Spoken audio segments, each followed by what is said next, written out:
The US dollar, being the world's reserve currency, is a major issue, in my opinion.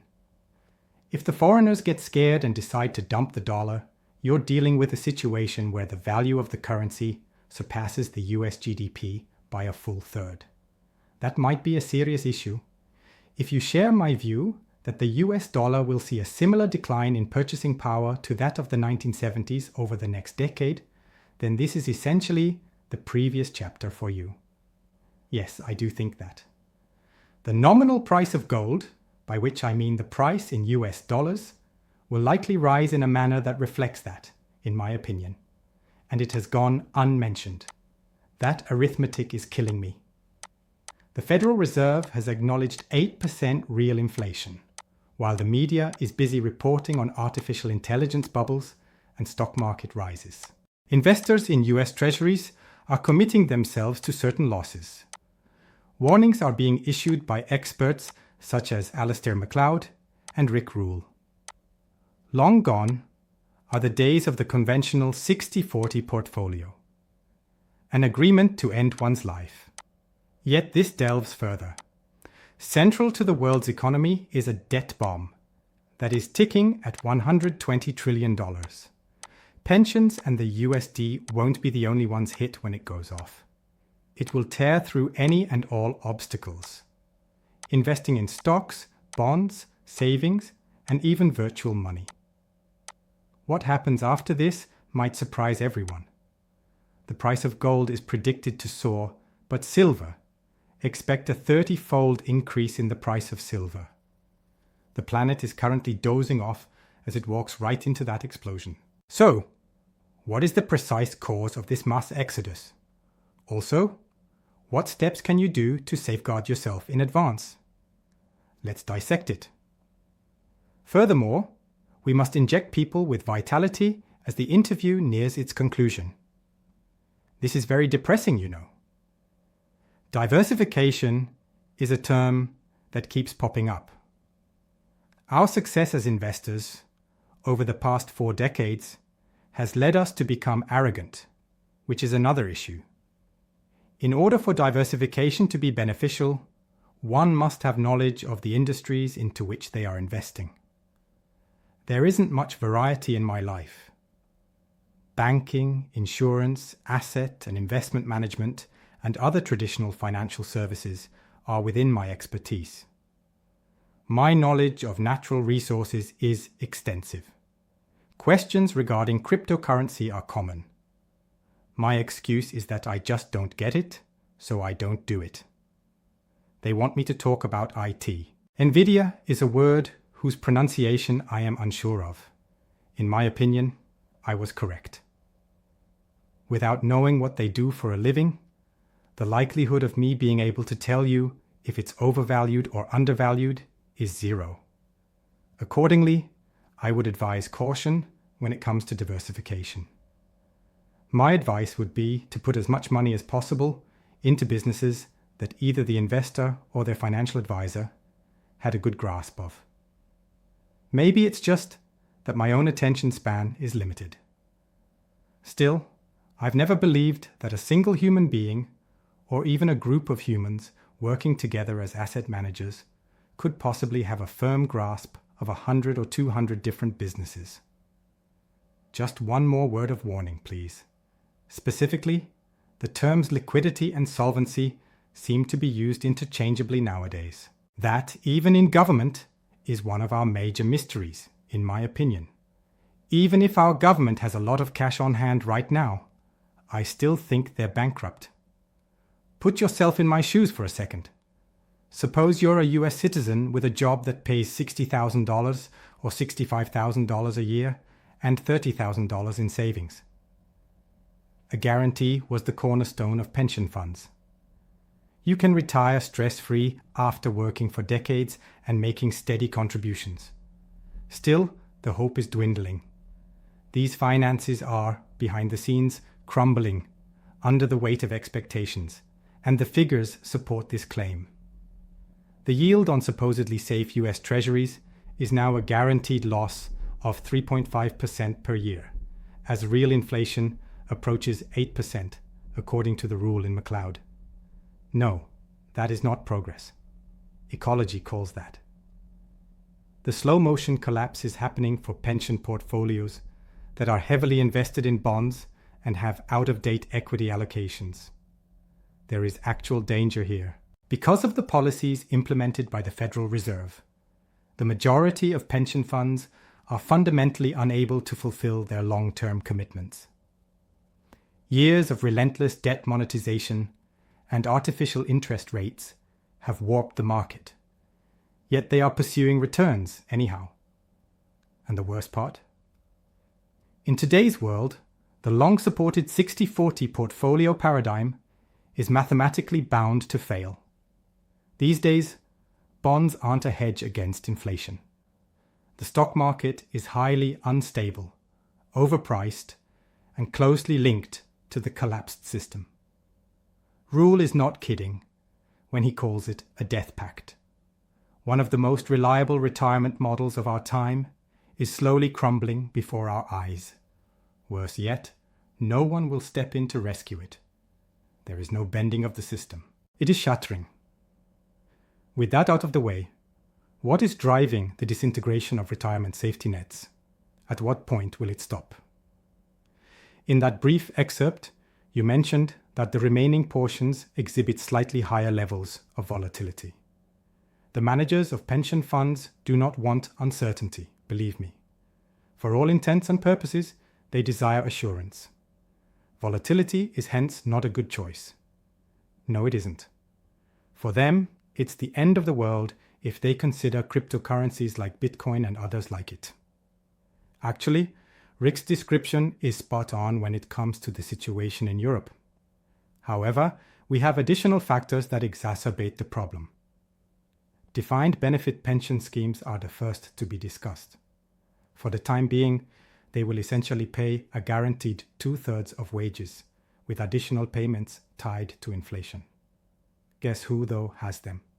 Bureaucrats, civil servants. Those are exclusive to us.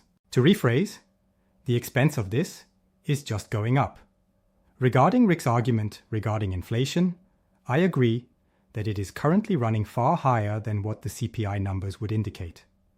What's more, I anticipate that inflation will continue to rise at a much faster rate in the following 2 years.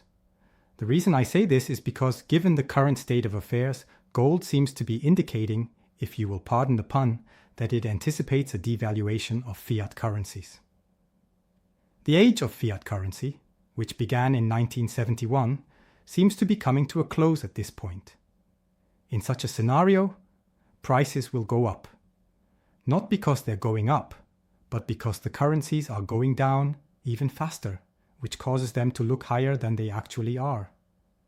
The math of any pension fund management is going to be thrown for a loop because of this. It is, in fact, really. On top of that, it's no secret that asset bond and equity diversification has been a mantra for pension fund managers for the past 50 or 60 years. This means that when the share market bubble bursts, it will wreak enormous damage once again. Rick and I are proud members of the baby boomer generation, and we're all currently collecting pensions.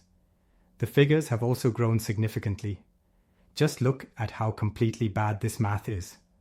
Another thing, pensions won't see you into your golden years. For instance, I know a lot of folks who have worked for the government and gotten generous pensions. I suppose they won't be worth much in the grand scheme of things. Therefore, in this one, you will begin to think independently. It starts at the very top, with debt, and works its way down to the very base of the financial system. Not only is the United States government indebted, it is literally submerged in it. Inflation, tax collections, and gross domestic product, GDP, have all been surpassed by the federal debt, which has surpassed $36.2 trillion as of the second quarter of 2025. On top of that, that is the official figure. Social Security, Medicare, and pension backstops are examples of unfunded obligations that bring the total to close to $120 trillion. I mean, that's just not feasible. the entire economy is on the brink of a slow-motion explosion. As more money is issued to pay off that debt, the value of the money you already have decreases. Furthermore, the decline is hastened with each interest rate drop that is intended to spur economy. Nobody is paying off the debt. Quietly and irrevocably, it is being monetized. The value of the dollar declines with each passing stage. Global investors can observe it. Russia and China are selling their treasuries and increasing their holdings of gold and silver, which is why the outflow of reserve currencies is becoming more rapid. What is coming is known to them. This goes beyond a simple debt issue. There is a lack of trust. Trust, the bedrock of a global financial system, is quickly eroding. Assets free of counterparty risk will be the sole ones remaining when the trust between parties collapses and the global community comes to terms with the fact that $120 trillion can never be repaid in sound money. Physical, verifiable assets for use as collateral. Among these precious metals, gold and silver stand out due to their systematically undervalued and historically low prices. Debt is piling up at an alarming rate. And what comes after this? The dollar is starting to feel the effects already. The first thing to do is terminate their advisor. Careful long-term planning of one's own financial resources is an arduous task. Mathematically, though, it's not that complicated. Second, it's not very brave to broach the subject of retiring with either Alistair or myself. Our efforts have been entirely in vain. It should be emphasized that the original intent of Social Security, when it was established in the US, was to guarantee, for those over the age of 65, a basic standard of living comparable to that of the poor.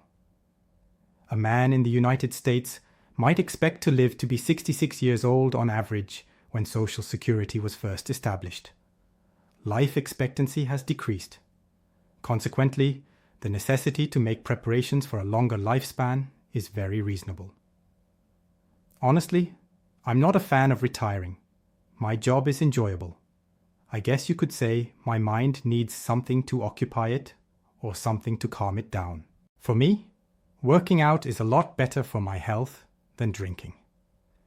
That led to my enjoyment of working. Putting that aside for a second, I believe that taking stock of your own retirement is essential after considering the financial stability of other retirement systems, such as Social Security. The Congressional Budget Office estimates that the United States' unfunded entitlement commitments are worth more than $120 trillion at the current market price. This is something that all Americans should keep in mind. A balding, overweight, grumpy, elderly libertarian did not come up with this figure. Here it is, straight from the CBO. Gross federal income is $5 trillion each year, just to give you an idea of scale. With $5 trillion in gross income, a government, and a nation to run, how likely is it that the United States government can honor $37 trillion in on-balance sheet liabilities and $120 trillion in off-balance sheet liabilities? Will Alistair and the US have to give the UK or Europe numbers? Evaluate this in light of the math. The fact that you put away money into Social Security for 40 years doesn't change the reality that you can't tap into it. Additionally, consider an alternative retirement organization, maybe a private one, that put most of its money into 20 or 30-year bonds with returns of 4, 4.5, or 5, and an underlying inflation rate of 8. Managers are going to have a rough patch. A hit to principal would result from selling those low-yielding investments.